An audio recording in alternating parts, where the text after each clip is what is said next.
In today's episodes, I have an interesting guest here with me today. I'm with Jimmi Jakobsen, and he's heading over as the CEO of Carbon and Finch. And Carbon and Finch is a technology company that focuses on optimizing business processes and companies' processes. And today we're going to really be learning, what that really means in terms of, sales automation, engagement, sales and services. There's a lot that can be optimized, automated, and obviously, Jimmi, you're basically working on the back of very interesting dynamics of the developments in AI within those disciplines. Going to be, learning how they are bringing in or how they're bringing these processes to the next level. So, yeah, without further ado, Jimmi, welcome to the show. Thank you very much for inviting me, Lucas. Yeah, no worries. Give us, the 360 overview. What is Carbon and Finch all about? So as you briefly mentioned, we are a technology and software company. We was established 13 years ago now, with the initial priority of implementing enterprise resource planning systems for larger enterprises around the world. And that's kind of how we got into technology and software. Personally, I've been doing this for a good part of 25 years now. Wow. So it was a natural step in my future career to try to set up my own little business and grow from there. So as part of that, we developed a lot of software. We've been developing lots of prototypes. We've had a lot of apprentices through the business that I've had to play around to come up with some ideas of what they can make better. And we ended up with a collaboration platform before Teams was released by Microsoft, which we took to a few conferences around the world, and we got a lot of attention globally, Africa, Asia, all over the world. And we ended up with a sales team of around 7 people, trying to get our collaboration software introduced to businesses around the globe. We did set up quite a few partner agreements, had clients on board, but then Teams came, and I kind of had to, take a step back and see what Microsoft are doing. But the thing that kind of started Jeffrey AI, which is one of the software platforms we are offering our customers, was that all these salespeople was losing so many leads. They're dropping them all around because suddenly there was another bigger client that would buy more software and more licenses, and that became the focus. And the 10 other smaller ones were dropped, and nobody, could remember what they had been working on because there was so much activity happening.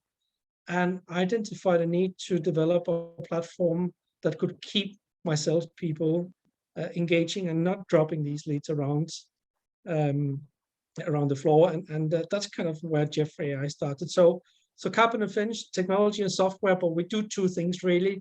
We do Microsoft Dynamics ERP, and we do sales automation and engagement with artificial intelligence and machine learning at the back of that. Okay, very cool. You mentioned enterprise companies at the very beginning. Is that still the companies that you're working with, or what types of clients are you currently sort of, working with the most? Yeah, so our consulting business, which is doing the implementation of ERP systems, is very much the main core of our technology business. We're working with very large businesses around the world, from Middle East, Asia, in Japan, United States, Europe. So we have a fairly large footprint on the businesses that we have been impacting in terms of software we have implemented too. So companies we've been assisting is, I can name a few, Marc Jacobs, for example. We've done Weetabix in the UK, breakfast and cereals. We've been doing telecoms such as Vodafone. So quite a few big names out there that we've been having a footprint on, and we still get engaged in these type of enterprise projects as our core business. But having said that, we are very much seeing transition into sales automation, which is our second product. And it's growing at a very, very rapid speed at the moment, simply because of the way people are working today. It's just been a massive shift since COVID happened. And that have meant that people are selling differently. People are engaging differently, and people need to keep on top of things differently than they used to do before. And I think that's where we come into the picture. And as part of that, we've been analyzed to be one of the top 18 businesses globally to watch within this sector. So obviously it means that we are ahead in many areas based on that research report from the company called Research Reports World, which is an analytical company in the US. And I think we are very keen on trying to make things which is very new for salespeople and just help their day become a lot more simple and easy to deal with. Yeah, that makes a whole lot of sense. Very interesting.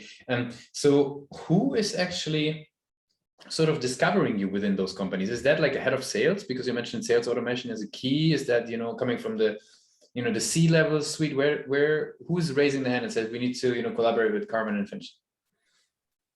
So,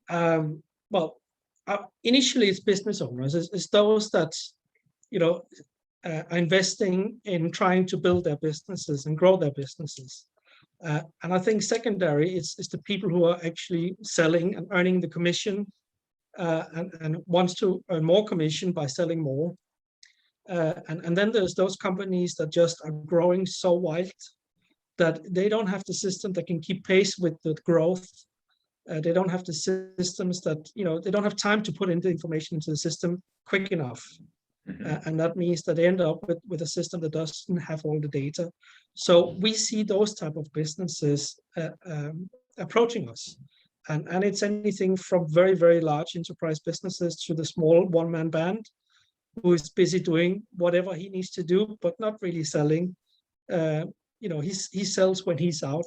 He doesn't have a system that helps him sell for him. And that's the space we really want to be in. We want to just give that extra pair of hands from the small business to the large enterprise. Very good. No, I mean, that gives us an overview. What I'm curious is now, how do these folks actually learn about Carbon and Finch? They run into those challenges internally. Like, how do they learn about you guys? So in other words, what are the key client acquisition channels that you guys leverage? So we're dealing in an area which is quite new in terms of technology, artificial intelligence, machine learning, new topics. Everybody is saying that they can do a little bit of it, but it's not really there. But it's growing, and it's growing very, very fast. So we're in a new market. We are in a market that is changing behaviors. We're in a market that changes how people are working. And it's very interesting. So when we look at how do we get connected to those businesses that we think will benefit from using this, there's two things we do. One is that we try to train them. We try to educate them to make them aware that this is the direction that sales is going. And if you don't start to invest in being ready for that, your competitor will do so, and you will struggle. Because what happens with AI, it's a little bit like you teach a baby, and it becomes 1 year and it can do a little bit more, and then it becomes 2 years and it can do a little bit more. But the issue is that every business wants their AI to be a little bit different and do something that's unique for their business. And that means that the AI technology you'll see will have a basic platform, but then there will be a lot of uniqueness that will be business specific. And if you don't start to train your AI now, you're going to be behind forever. The AIs of the other businesses will be in front. So the only way that you can get up to that pace is invest a lot more money and time in getting there. And only the bigger businesses who can afford that will be able to do that. So as a small business, you need to start now. And I think that is what we want to educate the businesses. That's what we want to make them aware. There is now software that can get you started without costing a fortune. You can get started for free and try it out, start to train your AI and get it to respond to emails, analyze your emails the way you want, and just get started. I think that's what we want to train businesses to be aware of. And secondly, we will also we write a lot of articles. So every month we'll have a couple of articles, which is within the topic of selling. and what is it that you need to do to be able to sell more or sell better. Things like, how do you follow up with a lead that you have been engaged with before? Do you have a view of how many times you need to engage before they actually want to buy from you? There is lots of statistic and analytical data around that. We want to train people to make sure that they get the most out of it, and obviously using our platform for that purpose at the same time. That makes sense. And you mentioned that you guys are producing content, and we spoke actually prior to the call a little bit about inbound and outbound and the likes. What role do you attribute to the website? I'm curious about that. The role, well, I think our marketing team, which is 3 people that are focusing on different things. One is video content, the other one is article, and the third one is web content and website. To be honest, I don't think we have a fixed rule as such. We kind of lean up towards what is trending at the moment, where are things moving, what is the topic of the day. We have pancakes days. Can we do something around that within pancake days? It could be an artificial AI that can make pancakes. Things like that means that it also is a little bit fun, but we try to introduce things that are relevant right now, and what people want to talk about. And what do you think is the role of the website in learning about Carbon and Finch? Do you think it's an integral part of the journey? Do they already hear word of mouth about you guys? Maybe what, and how do you see the role of the website today versus where do you think is the role of the website going to be a year from now? So for us, the website is an entrance. It's where you come to see, okay, I've heard about this software. Let me have a look at what it's all about. So the role is an early introduction that gives you an easy access to try it out. At the same time, you might not really want to try software. You just want to read some of the articles that we have there. So obviously that's very much what we want people to do. We want to teach them. We want to allow them in to read the content we have. So it's both of generating content which is focused on sales, automation, and sales engagement that we want to kind of collect in one location. We want to be really, really good at that particular area. So that would be the role of that. I think getting people to become aware of who we are is a completely different engagement that we will be doing. And we're doing a lot of different things to try to make that happen. Very cool. I would love to switch gears a little bit, because obviously you as a CEO, and that for several years for Carbon and Finch, you have a lot of different hats that you have to manage. Maybe tell me, how do you personally keep on educating yourself? There's so much content on how to run a business and how to optimize a business and how to automate pieces of businesses. Where do you like to read and how do you like to educate yourself? So a lot of it is it's based around what can we do right now and how far are we from that. For example, we know that Microsoft built an SDK for doing machine learning and artificial intelligence models. We need to understand, we need to prototype, we need to try that out. So for example, right now we are doing a small prototype of getting our AI to talk. Yeah, we want to see the natural language, how it feels, how it works when our AI is talking. And is that good enough? Can we use that? Can I, for example, get the AI to talk like me? Or do I have to want to use one of the pre-recorded voices that's already there? If I can get it to talk like me, that would be very powerful for me, because then I could have hundreds of phone calls by me at the same time. Obviously, Microsoft don't deliver that out of the box. So we are prototyping things like, can we do that? Can I record my voice in a way it can become a natural language for the AI to talk? That's interesting. And we love to play around with these type of things to see, how can we make things that are there as a basic platform, how can we make them unique to what we want to do?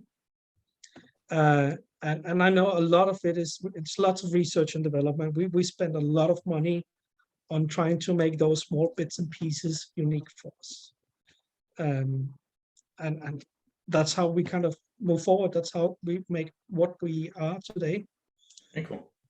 Very nice. As we're slowly approaching the end of the interview, I would love to, throw some rapid fire questions at you to get to know you a little bit better. Are you ready for those? They're a little bit of a surprise for the guests, right? All the regular listeners know them. The guests, they're surprised a bit, but they're harmless. Go for it. So, what's the last book you read or the last podcast you listened to?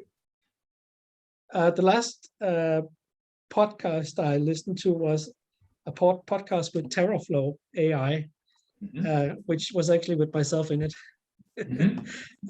So it's always odd when you do a podcast. How do you sound afterwards? Did you say something that was a little bit out of what you wanted to have said? And I think that's it's a little bit important just to make sure you validate yourself. So that was the last thing. I don't think that was the answer you were looking for. AI, I read articles every day. I have to keep on top of everything that's going on every day. So I read and read and read. I think that is 70% of my job is reading. And the last 30% is actually doing stuff. What is one single thing your company is focused on the most at the moment? Focusing at the moment is we want to build technology that is fit for purpose. So at the moment is just finalizing the edges of the software that we released last year, making sure that the businesses that are onboarding are happy with what it can do for them. So that's the main focus. But I think equally, we're doing stuff like augmented reality. We're doing stuff transcripting voice to text. We're doing a whole bunch of things, which is making your AI come to life, which is what we're going to be doing most of in 2022. And the very last question would be, if we do a little bit of time travel and we go back to the days of Copenhagen Business School, right? So all the way back. Now, you've been in interesting roles since, obviously. You've been in many director roles, as I mentioned prior. Obviously, been always involved somewhat with the Microsoft world in a way. Now I'm curious, what's the one advice you would give yourself for your journey? I think the one advice is keep going, keep trying. And even though you fail, stand up and repeat. The more failures you have, the more likely you are going to end up with the successes you want. I think try to specialize and try to focus on the areas that you want to be good at. And I think eventually you're going to get there. Time will be different for anyone that has success. So I think, keep trying. Don't take a failure as a failure, but as a success, because next time you'll be a little bit closer. Thanks a lot for being a guest on Pathfinder Presents. Thank you very much, Lucas.